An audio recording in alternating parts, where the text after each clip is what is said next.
24/55।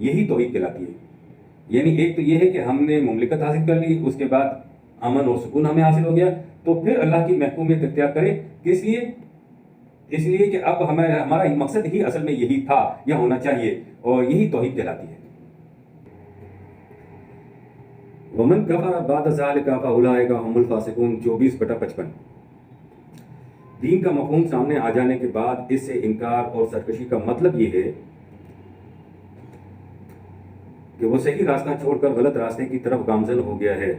یعنی اگر آپ نے دین کا راستہ مطلب سمجھ لیا ہے کہ دین کیا ہے، اس کے بعد جو ہے آپ اس راستے کو چھوڑ دیں اور دوسرا راستہ اختیار کر لیں، تو اس کا مطلب تو یہ ہے کہ آپ نے انکار کیا ہے، سرکشی کی ہے. واقعی الصلاۃ وآتوا الزکاۃ وأطیعوا الرسول لعلکم ترحمون 24/56. استقلال فی الارض کا مقصد دین کا تمکن اس لیے ہے کہ تم اقامت صلاۃ اور ایتاء زکوٰۃ کا فریضہ ادا کر سکو اور اپنے معاشرے کو اجتماعی طور پر ان خطوط پر متشکل کرو جس سے نوع انسانی کو زیادہ سے زیادہ سامان نشو و نما ملتا چلا جائے. کیونکہ ایسا سب کچھ ایک نظم و ضبط کے تابع ہوگا. اس نظم و ضبط اور اجتماعی نظام کے مرکز رسول کی اطاعت کرو. یعنی ایک اگر نشو و نما کا سامان اجتماعی حکومت ہو تو پھر نشو و نما کا سامان جو ہے وہ ملنا چاہیے جو نوع انسان ہو، اور ایسا سب کچھ کرنے کے لیے ایک نظم کی، ایک ضبط کی ضرورت ہوگی. اور نظم اور ضبط کے لیے ضروری ہے کہ اجتماعی نظام جو بنایا ہے آپ نے، جو اجتماعی ضبط آپ نے بنایا ہے، اس کے لیے کوئی مرکز ہونا چاہیے اور اس مرکز کا کوئی ہیڈ ہونا چاہیے. تو اس وقت تو ہیڈ رسول ہی ہوا کرتا تھا، تو اس رسول کی پھر اطاعت ضروری ہے. ایسا کرو گے تو اس کا نتیجہ یہ ہوگا کہ تم پر نوازشات خداوندی کی بارش ہوگی. دوسروں کی محکومیت ہو یا اپنی مسلمانوں کی مملکت ہو، اگر قوانین خداوندی نافذ نہیں ہے، الدین کا نظام قائم نہیں ہے. یعنی حکومت چاہے وہ کسی کی بھی ہو، اسمبلی کی ہو، جمہوریت کی ہو یا خدا کی ہو، لیکن اگر قوانین خداوندی نافذ نہیں ہے تو پھر وہ الدین کا نظام نہیں ہے.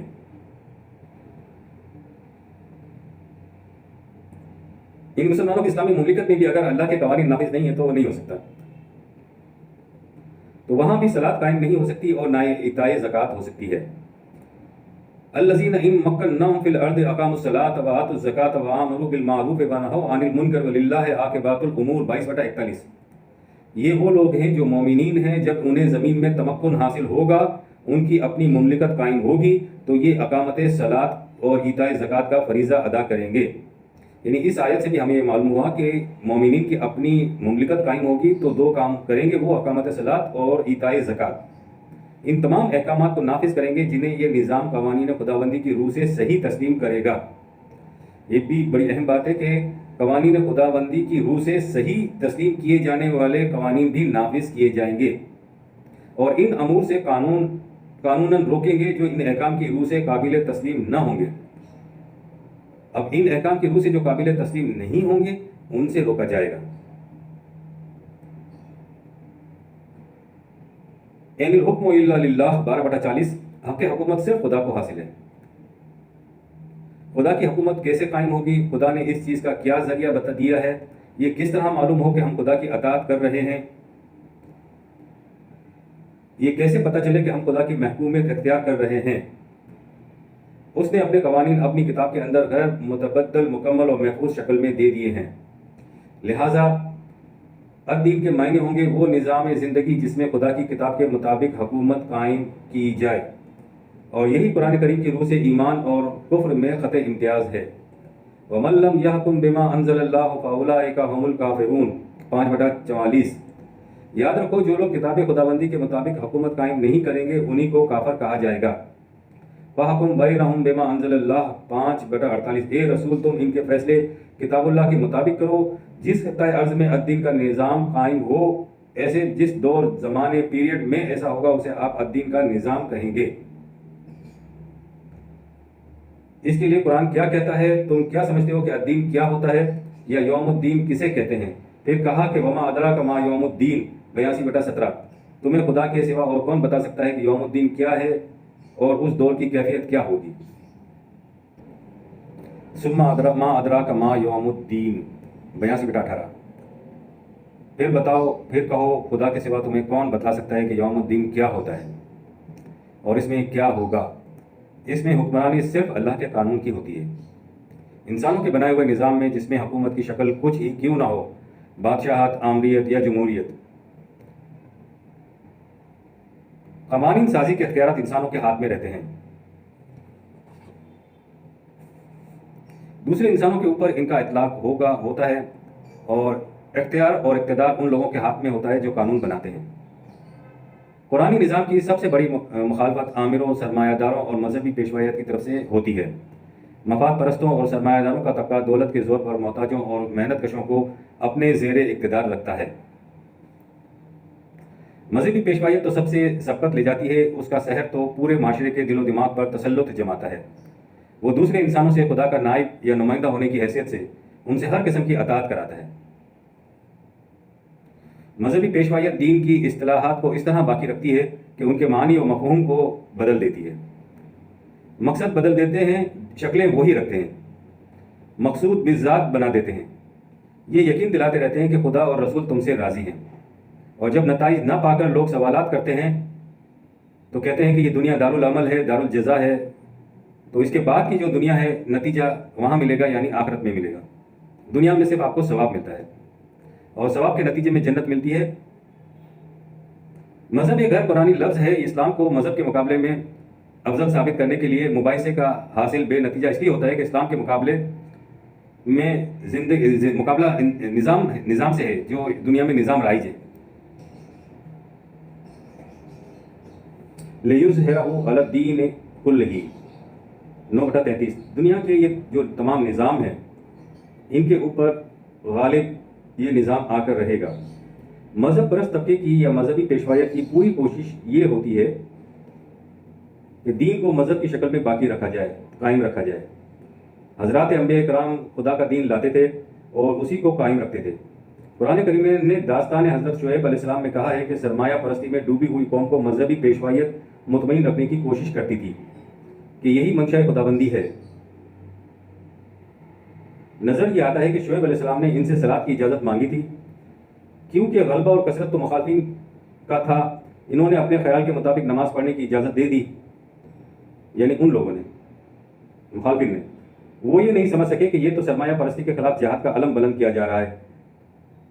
قالوا یا شعیب الصلاۃ یا تأمرک ان نترک ما یعبد آباؤنا او نفعل فی اموالنا ما نشاء 11/87۔ اے شعیب، ہم نے تمہیں نماز پڑھنے کی اجازت دی تھی، تمہاری یہ صلاۃ کس قسم کی ہے جو ہمیں اس کی بھی اجازت نہیں دیتی کہ ہم اپنے مال کو بھی اپنی مرضی کے مطابق صرف کر سکیں؟ یہ کس قسم کی صلاۃ ہے؟ انبیاء کرام جو نظام یا دین قائم کرتے تھے اس میں صلاۃ کے یہی معنی ہوتے تھے۔ اس سے ظاہر ہوا کہ ہر نبی نے آ کر صلاۃ کا یہی حکم دیا ہے، اور یہ بھی پتہ چلا کہ مذہب پرست طبقہ یا مذہبی پیشوائیت صلاۃ کو کیا سمجھتی تھی۔ خدا کے نبی کو انقلاب لانے کے لیے جس قدر جدوجہد کرنی پڑتی تھی اور مقابلے میں اس قدر شدید مخالفت ہوتی تھی، تو یہ سمجھنا مشکل نہیں ہے کہ صلاۃ کا عملی نتیجہ پرستش نہیں ہے۔ اس کا دائرہ صرف نماز تک محدود نہیں ہے۔ حضرت عیسیٰ علیہ السلام کی داستان حیات کے محرف انجیل کے اندر بھی ایسے واقعات ملتے ہیں جن سے نظر آتا ہے کہ یہ کتنی عظیم شخصیت تھے اور ان کا مقابلہ مذہبی پیشوائیت سے کس قسم کا تھا۔ ہیکل کے اسٹیج پر سے حضرت عیسیٰ کا ارباب طریقت اور ارباب شریعت سے خطاب انجیل متی باب 23 میں ہے۔ احبار اور رہبان سے مخاطب ہو کر کہتے ہیں، ان مذہبی پیشواؤں سے کہتے ہیں جن کے اختیار اور اقتدار کا یہ عالم تھا کہ حکومت رومن کی تھی اور موت سے کم درجے کی سزا یہ دے سکتے تھے۔ حضرت عیسیٰ ہیکل پر کھڑے ہو کر کہتے ہیں، اے ریاکار فقیہو و فریسیو، آسمان کی بادشاہت لوگوں پر بند کرتے ہو۔ بادشاہت کے معنی ہی دین خداوندی کے ہیں۔ نہ داخل ہونے دیتے ہو، نہ داخل ہوتے ہو۔ مرید کرنے کے لیے خشکی اور تری کا دورہ کرتے ہو، اور اس طرح سے اسے بھی جہنم کا فرزند بناتے ہو۔ سفیدی پھری قبروں کی مانند ہو، اوپر سے خوبصورت، اندر سے مردوں کی ہڈیوں کی طرح کی نجاست سے بھری ہوئی۔ ظاہر میں راست باز دکھائی دیتے ہو اور باطن میں ریاکار اور بے دینی سے بھرے ہوئے۔ یہ سب پیغمبرانہ انقلاب تھا جو دین کے مخالف مذہبی پیشواؤں کے خلاف اس دھڑلے سے اور اس اعلان سے کیا کرتے تھے حضرت عیسیٰ علیہ السلام۔ اس کا نتیجہ یہ نکلا کہ ان لوگوں نے کاہنوں کے سردار سے مشورہ کیا کہ اگر یہ آدمی بادشاہ ہو گیا تو ہم کیا کریں گے؟